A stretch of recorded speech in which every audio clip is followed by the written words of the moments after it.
ಮಾರಾಟಕ್ಕೆ ಬಳಸಲಾಗದ ರೂಪವಿಲ್ಲದ ಕೆಂಪು ಕಲ್ಲುಗಳಿಂದ ಕಟ್ಟಿದ 4 ಕಲ್ಲು ಎತ್ತರದ ಅರೆಬರೆ ಗೋಡೆ. ಅದರ ಮೇಲೆ ತೆಂಗಿನ ಸೋಗೆಯ ತಟ್ಟಿ, ಮಳೆ ನೀರು ಸೋಗೆಯ ಮೇಲ್ಛಾವಣಿಯಿಂದ ಸೋರುವುದು ತಪ್ಪಿಸಲು ಅಳವಡಿಸಲಾದ ಪ್ಲಾಸ್ಟಿಕ್ ಹೊದಿಕೆ. ಮನೆ ಒಳಗೆ ಮತ್ತು ಹೊರಗೆ ಒಂದೇ ಎತ್ತರದ ನೆಲ. ಪಾವೂರು ಗೇರುಕಟ್ಟೆಯ ಹಳೆ ಶ್ರೀಗಂಧ ಫ್ಯಾಕ್ಟರಿ ಸಮೀಪ ವಾಸಿಸುತ್ತಿರುವ ಪರಿಶಿಷ್ಟ ಪಂಗಡದ ಕುಟುಂಬವೊಂದರ ಸಂಕಷ್ಟದ ಬದುಕಿನ ಕಥೆ ಇದು. ಈ ಮನೆಗೆ ವಿದ್ಯುತ್ ಇಲ್ಲ, ಪಡಿತರ ಚೀಟಿಯೂ ಇಲ್ಲ, ಯಾವುದೇ ನಾಗರಿಕ ಸೌಲಭ್ಯಗಳೂ ಇಲ್ಲ, ಆಧಾರ್ ಕಾರ್ಡೂ ಇಲ್ಲ. ಮನೆಯಲ್ಲಿರುವ ಪತಿ ಪತ್ನಿ ಹಾಗೂ ಅವರ 3 ಪುತ್ರರಲ್ಲಿ ಯಾರೊಬ್ಬರ ಬಳಿಯೂ ಆಧಾರ್ ಕಾರ್ಡ್ ಇಲ್ಲ.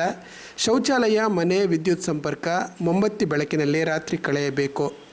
ಜೋರು ಮಳೆ ಗಾಳಿ ಇದ್ದರೆ ಜಮ್ಮಿ ಅವರು ತನ್ನ ಪತ್ನಿ ಪುತ್ರನ ಜೊತೆ ರಾತ್ರಿ ಸ್ವಲ್ಪ ದೂರದಲ್ಲಿರುವ ಅತ್ತೆ ಮನೆಗೆ ತೆರಳುತ್ತಾರೆ.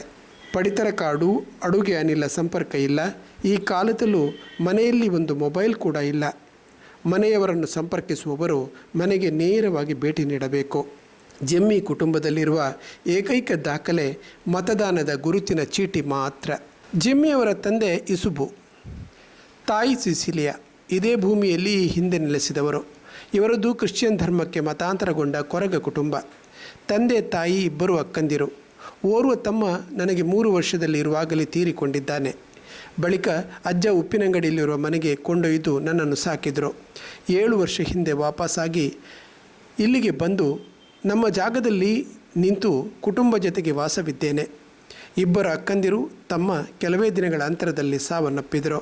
ಯಾರೋ ಮಾಟ ಮಾಡಿದ್ದರಿಂದ ಈ ರೀತಿ ಅಸಹಜ ಸಾವು ಸಂಭವಿಸಿದೆ ಎನ್ನುವುದು ಜಿಮ್ಮಿಯವರ ಅಮಾಯಕ ಮಾತು. ಜಿಮ್ಮಿ ಕುಟುಂಬಕ್ಕೆ ಸದಸ್ಯರಲ್ಲಿ ಜನನ ದೃಢೀಕರಣ, ಆಧಾರ್ ಸಹಿತ ಯಾವುದೇ ಅಧಿಕೃತ ದಾಖಲೆಗಳು ಇಲ್ಲದಿರುವುದು ಅವರಿಗೆ ಸರ್ಕಾರದ ಯೋಜನೆಗಳನ್ನು ಒದಗಿಸಲಿರುವ ಮುಖ್ಯ ಸಮಸ್ಯೆ. 18 ವರ್ಷ ಕಳೆದವರಿಗೆ ಹೊಸ ಆಧಾರ್ ಮಾಡಿಸುವ ಪ್ರಕ್ರಿಯೆ ತುಂಬ ಕಷ್ಟ ಇದೆ.